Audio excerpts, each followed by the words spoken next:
Ready. Play.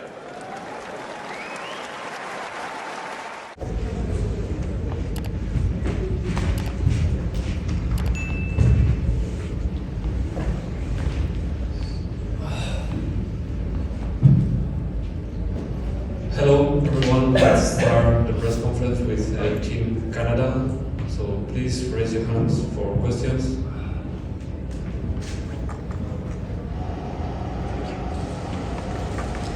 Frank, tough day of course. How close was Felix to being a part of the action today, or was it just like a clear decision that he just wasn't ready?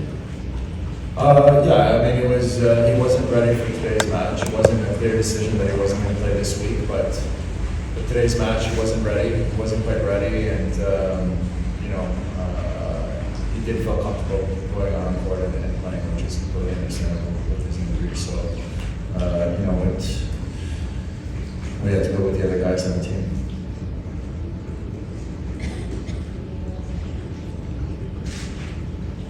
Right. Well, it's never nice to talk to someone who has just lost, and I feel sympathy. I'd like to understand what do you think was more surprising for you?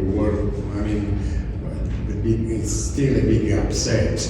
I mean, especially, okay, Jovar is a great doubles player. Buchanan didn't expect him to be so competitive against two players like you. Pospisil, you won everything in doubles. And how do you explain it? And do you think the fact that you lost one single puts you under much more pressure than you expected? That could be the reason? Being world champion and everything else. Well, I think obviously if it was 2-0, we wouldn't have much pressure, right? We'd be through. So that's a little bit of a strange question, but the guys, they put their hearts on the line.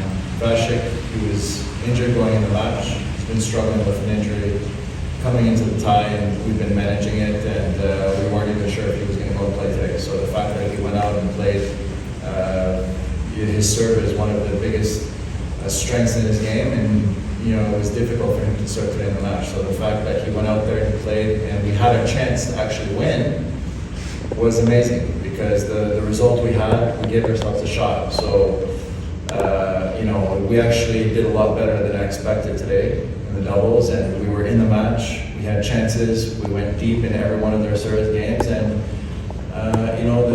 they played really well. I mean, the Finnish team played extremely well, and ultimately, when you have injured players on one side, fresh guys who are confident on the other side, who've never been in that situation before, they're hungry. They had a big crowd, and they ended up playing well in the end and getting through.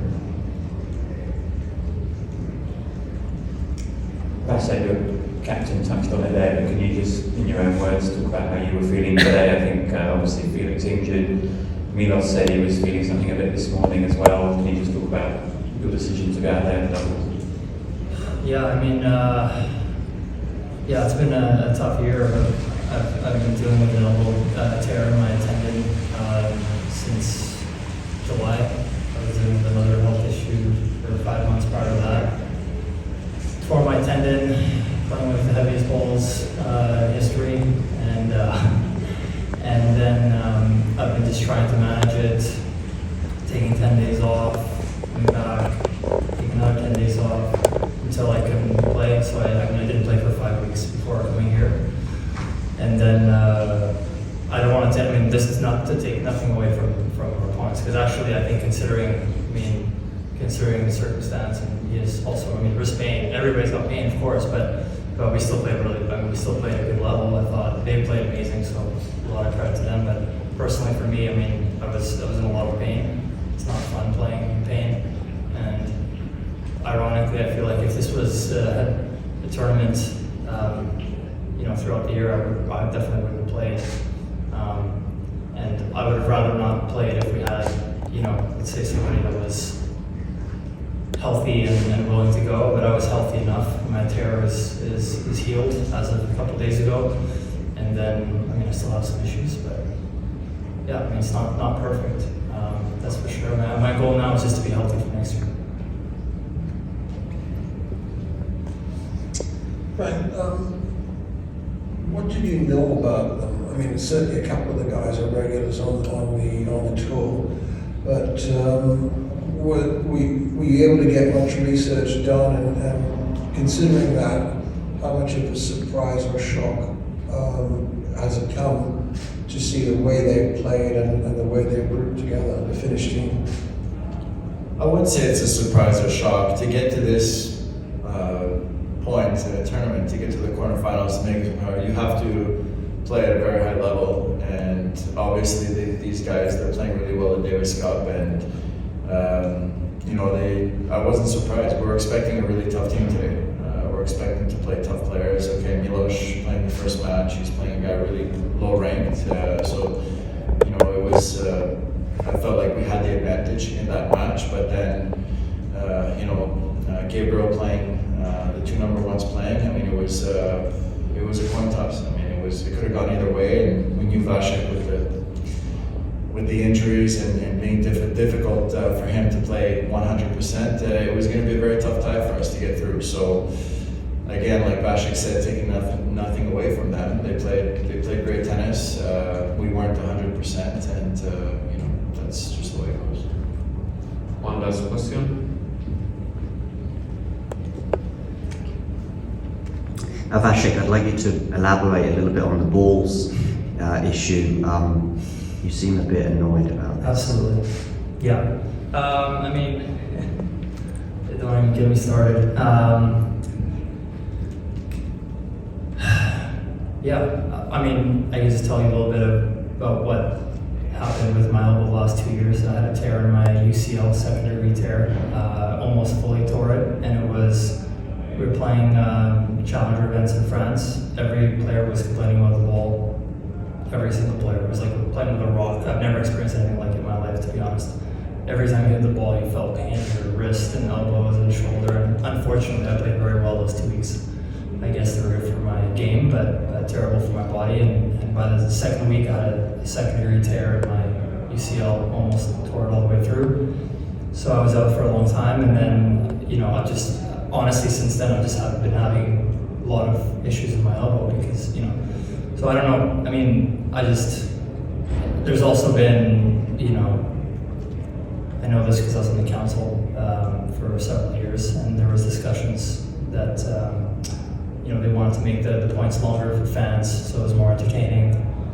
First of all, nobody wants to see a 60-ball rally every single point. They like for variety, so that failed. But the next thing is, I mean, I think 1 out of 2 players, 50% of players seem to have wrist, elbow, shoulder issues in the locker room. And then recently people are starting to tweet about it, so now there's a bit of talk, and they're, we're addressing it, but players don't talk about it openly. They're in the locker room, everyone's got, he's wrist pain. How many wrist surgeries have we seen this year? Guy popped his elbow, and I can name several players. So I just think personally that this is a very big business. Tennis is a huge global business, multi-billion-dollar industry. I think we should be treated as partners. Obviously, I think players bring a lot of value to the business, and that hasn't been the case. And I've seen it. I've been in the council. I know exactly how things go.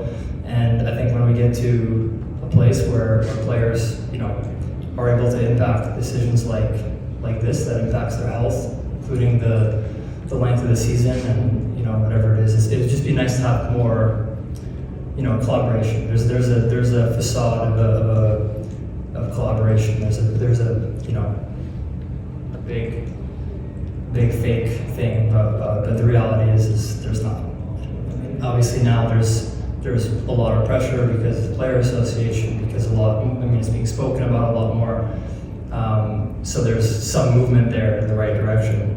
But it's been a big problem, and I feel quite a bit of resentment, honestly, because even when I had my back surgery in 2019, at the end of 2018, I played a match. I finished at 12:30 in the morning, 3.5-hour match at Paris Bercy. I was exhausted, and they scheduled me to play at 1 p.m. the next day. So finished at 12:30. I think I went to bed at like 4:30, slept until 10, and then played at 1 o'clock, and then fourth game of the match, I blew my disc completely. So then I was out for 9 months. I mean, these are the kind of things, right? So players can complain, and at the end of the day, they don't really have that much say in the sport, unfortunately. But it's changing quickly, and I think when it does, the sport will be a lot better, and I think it'll grow organically the way that it should be growing, because it has so much potential. It's the third most watched sport in the world, second most bet on sport in the world, and it's falling behind the other sports, and it's not because of the quality of the product, it's because of the quality of the organization running the sport. Thank you. Thank you to everyone.